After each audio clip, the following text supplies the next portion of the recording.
Hello, good fellas. As you know, the Lucchese family was one of the most low-key families that run business without attracting any attention. But this was to change, especially in 1986, when the boss of the family, the smart mobster Tony Ducks Corallo, went to prison. Now was the time of one of the bloodiest mob bosses that the history of the Cosa Nostra has ever seen. His alias was Gaspipe, and his name was Tony Casso. He was to reign with paranoia, a lot of suspicion, and a lot of murders. So if you're ready, let's roll.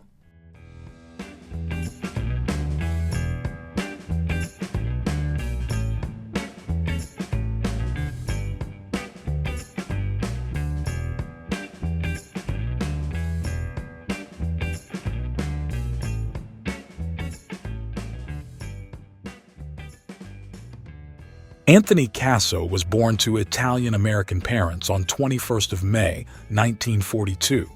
He was born and raised in South Brooklyn. His family was from Napoli, and his father had a friendship with a Genovese crime family captain, Sally Calambrano, a fellow Neapolitan. As childhood friends, they did small-time crimes together, and in the future, Sally enabled Anthony's father to have a job at Brooklyn docks as a longshoreman. His father, Michael, was a strong man. He was a street fighter when he was young. Reportedly, Anthony got his nickname Gaspipe from his old man, who used to carry a lead gas pipe along to fight. As a kid, Anthony Casso frequently visited Sally's social club with his father. Ever since he wanted to become a wise guy just like his godfather, Sally Calambrano. Anthony was a mediocre student. The school wasn't interesting to him. He'd rather hang out with his godfather and his cronies, even practicing shooting with .22 caliber rifles. Anthony proved to be a good shot.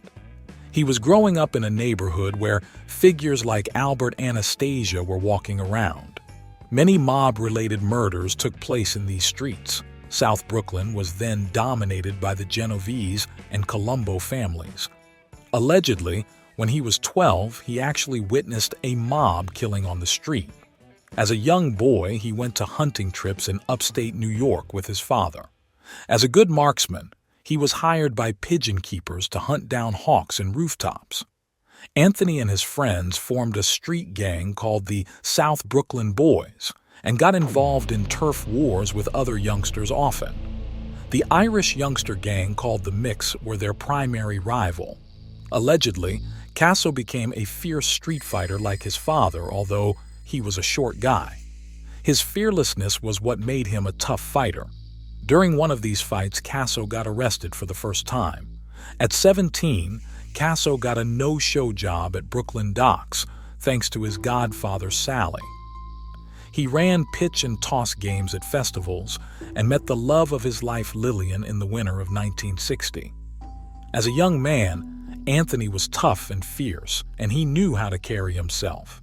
He liked to dress up and developed to become a charismatic figure.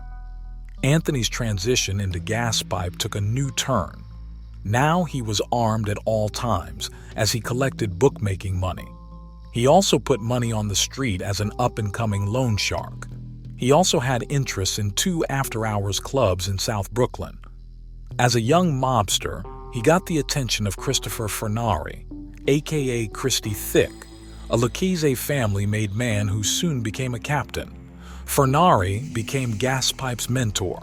Allegedly, Gaspipe Casso one day shot a junkie on the street for harassing a neighborhood girl.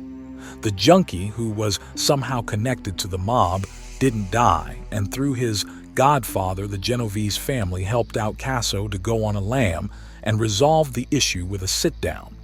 Casso spent a night in a jail and was bailed by his father later on. Casso was also a cargo thief. Via his connections at Brooklyn docks, he knew which truck contained what, made friends with the drivers, and stole the trucks. He made money from many different rackets like this and paid a close attention to how he looked. With his fearsome reputation, good looks, and money-making skills, Casso soon became a figure the neighborhood kids looked up to. He got married to Lillian in 1968 in his 26. Reportedly, unlike many wise guys who had mistresses, Gaspipe was a faithful husband. After settling down, Casso swung the hijacking business into full gear. He was leading a hijacking crew, a burglary crew known as the Bypass Gang. Their modus operandi was to find banks with vulnerable safes, break holes through cellar walls, then into the vaults. They used a black van that had foods, drinks, and even a toilet so that crew members could park near the bank wall and stay inside the van for 2 days. Allegedly, between the 70s and 80s, the gang stole more than $100 million this way. In all these, he was reporting to Christy Thick, giving him a percentage. In the 1970s, he lost his father to heart attack, which reportedly caused a change in his outlook on life. His eyes seemed darkened, and he lost his sense of humor. The only meaning in his life was now La Cosa Nostra, and Gaspipe wanted to climb the ladder. He got his first official contract, so to speak, to make his bones. Christy Thick wanted him to hit an informer in his drug operation. In a mob-related bar, Casso shot the man dead with a snub-nosed .38 revolver. In 1971, Casso had a daughter with Lillian. He expanded his family as well as his rackets and started dealing marijuana with a fellow mobster, Vic Amuso. Although he never used any drugs himself, Gaspipe included cocaine in his trade. He got the supply from South America through a Florida contact. Casso loved boats and reportedly had his meetings on a boat in order to beat FBI's surveillance. And finally, in 1974, the Mafia Commission decided to open the books for new members. Anthony Gaspipe Casso got made in that year, Tony Ducks Corallo, then leader of the Lucchese family, being present at his ceremony. He was now officially a member of the 19th Hole crew, which was ran by the captain Christy Thick. Casso was careful with his money. He invested in legitimate businesses like restaurants and pizza parlors. He loved to spend money, often visited finest restaurants in New York, saw popular Broadway shows and musicals. Then, in 1974, he had a son named Anthony after himself. Gaspipe always had paranoid tendencies, which for this part of his life saved him from prison. He had NYPD detectives, cops, and even FBI agents on his payroll who tipped him off about ongoing investigations, possible informants, and so on. Also, the drug business required him to constantly pay off the cops. Gaspipe's dedication to his work paid off. In the late 80s, his captain, Christy Thick, offered him the position of a captain. Christy was promoted to the consigliere position, so he wanted Anthony Casso to take over his crew, but reportedly Casso kindly turned down the offer and suggested Vic Amuso for the role. Casso would rather remain in shadows, but Casso remained being an active player in the underworld. Brooklyn's Russian mob, particularly a Russian gangster Marab Balagula, was squeezed hard by the Colombo family. Balagula was an arms and drug dealer. He went to Christy Thick for protection, who tasked Gaspipe with protecting Balagula. Balagula was involved in a gasoline scam where 2-cent tax from every gallon of gas sold wasn't paid, and the debts would get shuffled to dummy corporations who went bankrupt. In this way, the mob pocketed hundreds of thousands of dollars. The Lucchese family had its share of the gas scam, and later, the other families as well. Casso played a role in the killing of the infamous mobster Roy DeMeo. A Gambino family soldier, DeMeo led a crew of killers who enjoyed murdering. They were into drug dealing, car theft, and many other rackets. But the boss of the Gambino family, Paul Castellano, had enough with DeMeo as he caused a lot of legal troubles for the family. Roy had to go. John Gotti and Frank DeCicco were allegedly tasked with killing DeMeo, but it was hard to get close to Roy. DeCicco then got in touch with Casso. Arrangements were made, and Casso got in touch with the Testa brothers and Anthony Center, the top lieutenants of the DeMeo crew. They were promised to be made into the Lucchese family once Roy was out. As promised, they killed Roy DeMeo on January 10, 1983. The Testa brothers and Center would later get made into the Lucchese family as it was promised. 2 years later, in 1985, during a cold December evening, the Gambino family captain John Gotti got his boss, Paul Castellano, assassinated in the middle of Manhattan. Reportedly, Frank DeCicco went to Casso before the hit and asked for his support. The sources vary on Casso's response, although Casso later told he never agreed with it. Nonetheless, Castellano was gone, and John Gotti was now the new boss of the Gambino family. Frank DeCicco, an old friend of Casso, was promoted to underboss. The boss of the Genovese family, Vinny the Chin Gigante, was deeply disturbed by the hit. Castellano was his partner in business, and the hit wasn't approved by the Mafia Commission, so the Chin had an excuse to punish Gotti. The Lucchese family boss, Tony Ducks Corallo, was also on board with making Gotti pay, and the contract went to the most trusted enforcer of the family, Gaspipe Casso. But it wasn't easy to get Gotti. He was always escorted by a crowd, and also since he had a huge public persona, the media would always be around the joints he visited. A proper mafia hit wasn't easy to pull on Gotti. Casso resolved to a more unorthodox method for the American mob: a car bomb. By this way, the murder would look more Sicilian style, to create confusion, for the Sicilian faction of the Gambino family were close to Castellano, so it would look like an inter-family retaliation. On April 16, 1986, a C4 type of an explosive was attached to a car outside a Gambino family club. The hit team led by Casso saw Frank DeCicco with Gotti, and as the two got inside the car, they detonated the bomb. Yet the man they thought to be Gotti was just a mafia soldier. He just looked like Gotti. As a result, a longtime friend of Casso's, Frank DeCicco, was killed instead of Gotti. John Gotti was coming from the streets just like Gaspipe. He wouldn't let this one go. And on September 14, 1986, 44-year-old Casso was buying some ice cream when an Irish hitman, James Hydell, pulled alongside him and opened fire with a shotgun. Gaspipe was hit, but the hitmen in the car couldn't open their doors to finish him. Their car was too close to Casso's. Casso managed to run into a nearby restaurant and save himself. Allegedly, this hit was orchestrated by Angelo Ruggiero without Gotti's blessing, for Angelo wanted to eliminate Gaspipe to take over his drug business. But this is a discussion for another video. Reportedly, Casso found out about Hydell through his friend Greg Scarpa, a capo regime of the Colombo family. Long story short, Casso abducted Hydell with the help of the detectives on his payroll. Casso made Hydell talk through torture and found out it was Angelo Ruggiero who orchestrated the hit on him. Hydell was then killed immediately. Meanwhile, the famous commission case was going on, and the boss of the family, Tony Ducks Corallo, sensed he was to die in prison.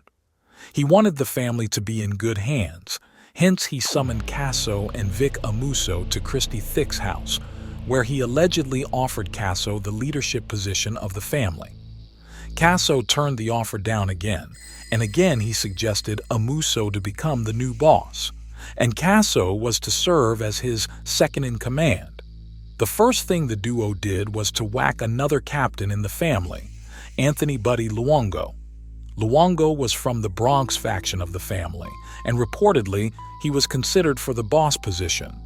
As the Brooklyn faction, Amuso and Casso decided they were better off without Buddy. Eventually, Buddy was invited to a sit-down with them, where he was shot point-blank with a .22 auto equipped with a silencer. Meanwhile, both Gotti and Casso decided to end their beef. A meeting took place between John Gotti, his second-in-command, Sammy Gravano, Vic Amuso, and Gaspipe Casso. The peace was finally made. But a greater storm was brewing within the Lucchese family. The Bronx faction of the family were the royal faction, for ever since the beginning of the 20th century, The family was based in East Harlem and the Bronx.